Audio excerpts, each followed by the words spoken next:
Welcome to AIC Radio, a project of Avocati International Consortium, where we bring you interesting videos on international law perspective from all across the world. Today, our guest is Mr. Marcus Reamer. Mr. Marcus, how are you? I'm fine, thank you. I was horse riding today and had a nice meal, so Good to happy have be you. here. Likewise. Mr. Marcus is from Austria, and he also has lived in Sweden for a long time, where he finished his master's in environmental sciences from SLU Uppsala, Sweden. And today our topic of discussion will also be the intersection between environmental science and environmental law with an EU perspective. Mr. Marcus, my first question to you, which our viewers would like to hear, is given that you are from Austria and you also lived throughout the EU, what does EU, European Union, mean to you? To give you some background, to some, it means a supranational body which goes beyond national identity.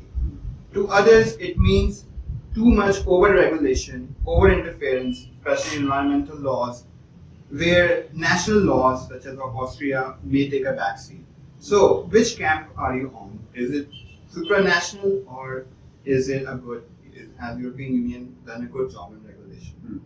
Like I would say, it really depends on, because when you are born and raised within something that's like you're like a fish in the water, and if you ask me if you ask the fish what is water, they're like, because you cannot say because it's all around. So I can tell you from, for example, coming to Pakistan and planning my travels, because I'm now traveling through Asia. It's like you really realize how much freedom you have within this body of EU compared to if you want to go outside. So from this view, I would say, yes, you have this regulation body that's sort of putting pressure or control over the member states, but on the other hand, you also get a lot of freedom within this construct, like travel. So, very well said. So with freedom, sometimes it comes with its own set of problems. Like too much freedom or a lack of regulation can sometimes mean that industry bad practices start to creep in. So where do you think the correct limit is? That is there too much environmental regulation? Should there be more efforts globally? Should there be international treaty, do you think, for environment that binds all countries, not the European Union?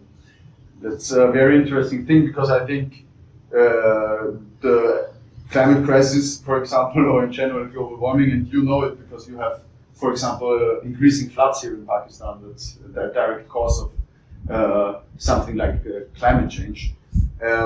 So I think it is something that concerns or should concern every country. It's something that we should tackle as a whole, like every country of this world should tackle it together. But on the other hand, because you asked like if the EU is like over-regulating in terms of environmental laws, if you regulate a lot within the EU, you make businesses that are concerned about their revenue maybe go somewhere where they can do more freely what they want to do. So there is there have to be a balance between environmental protection regulations and sort of something that makes a country be able to produce welfare for the people.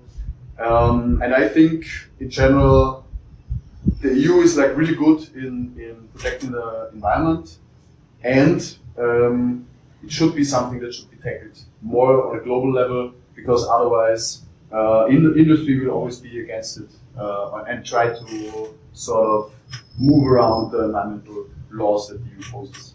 Very well said. Like Mr. Marcus has highlighted an important point of regulation, that it should be balanced.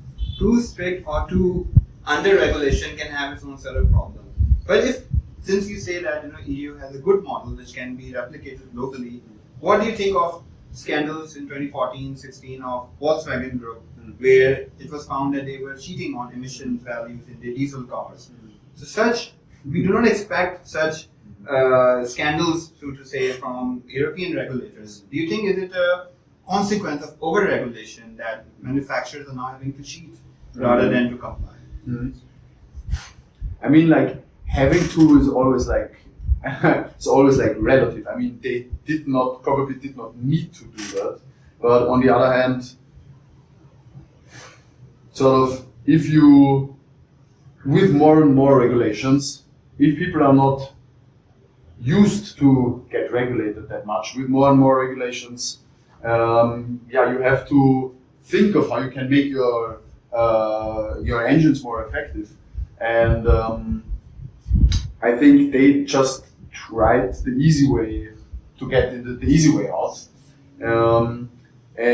But I don't know if you have heard it. They now have there is now a court, also called like a court decision on that case, which sort of punishes Volkswagen quite high. Also, like people can like return the. I'm not sure if it's like for basically the CJEU. You're right. There's a court decision by the CJEU where there is a mandatory recall. So where basically the manufacturer has to recall all those vehicles and fix the emission standards or provide customers with compensation, which was over some million, like multiple million euros. It's one of the historic highest fines ever given. So in that sense, I would agree with you that where there is a failing and no one's perfect, even because the Germans are not perfect, but there's always a remedy here as well. Now, on a lighter perspective, what would you say, given your background in environmental sciences, to people who believe that climate change is a myth, like Donald Trump, for example, who doesn't even believe there is such thing as climate change? So, what is your response to such people? Yeah, I get asked that quite often, I would say, even like when I'm sitting with friends and there is someone new coming that doesn't know me, for example, it happens quite often that people ask me that. And I always tell them that if they come and say, is it a lie or not, I always say, no, that's totally real, because like the most, like there are so many scientists like working on this issue, and these scientists are not the top earners. They are not the ones like making money from climate change. There are like tens of thousands scientists like really invested in solving the problem, because they see in their everyday scholarship, in their search, what it could mean. And it's always easier to say it's a fake, it doesn't exist, because there are a lot of people that are very much willing to accept this. Because I don't know, if your doctor says to you something about your health, like quit smoking, for example, because your health is degrading. If you're used to smoking, you're very much better off if someone else says to you, no, it's not the smoking, that smoking is no issue. Then you're like, okay, I trust the one saying smoking is no issue, because you don't want to change. We are creatures that don't really want to change, but in terms of climate, we might need to. Exactly, but then I'll bring your attention to the people on the other side, like Greta Thunberg or the Just Stop Oil protest people who protest in a way like right to protest, and for many of our legal viewers would know, is a fundamental right.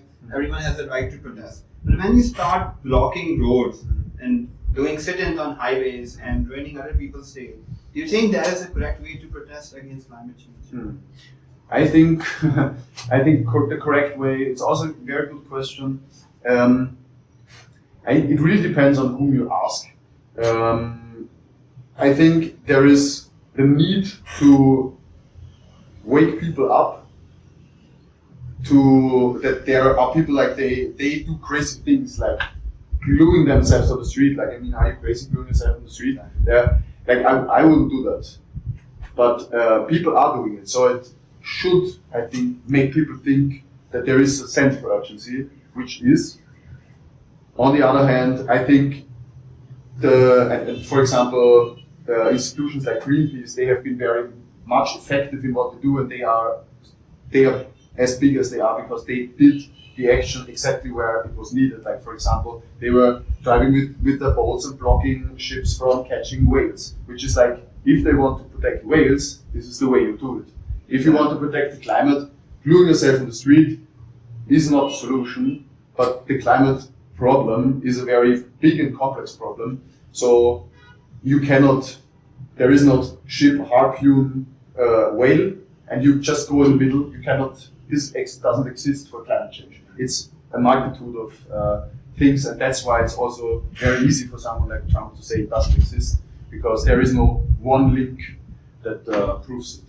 True. Basically, you can discredit the genuine efforts, like you say, of Greenpeace when people start doing this negatively. But given that we are discussing Greta Thunberg, so I guess in one way or so they have been successful in getting the message across. At least if it was for publicity, and if you know, also negative publicity is publicity. Exactly.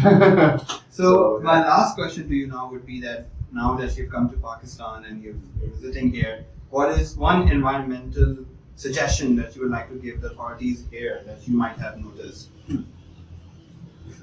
Is it? It's also a good question. I think, for real, I don't understand the way Pakistan works in a way that I can give you a good answer to that.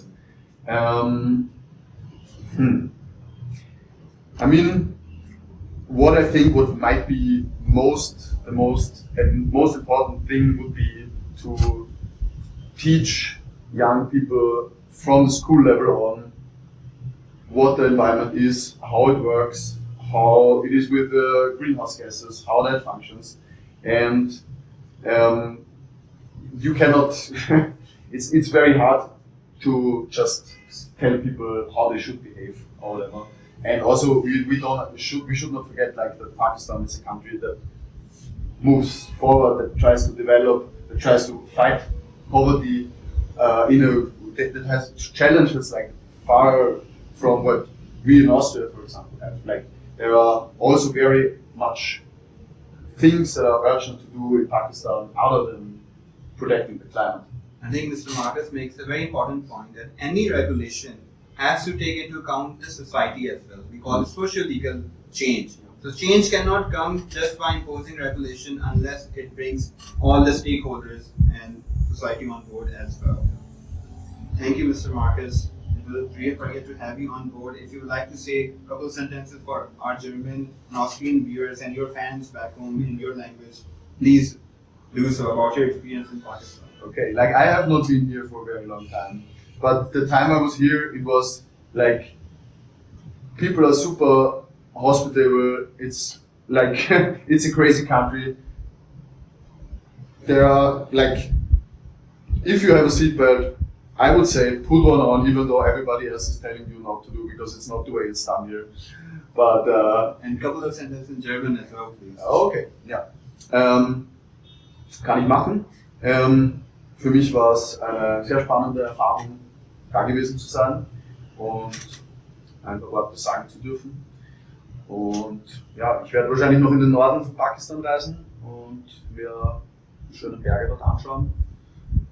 Ja, ich freue mich auf ein Wiederkommen. Ja, it was a pleasure.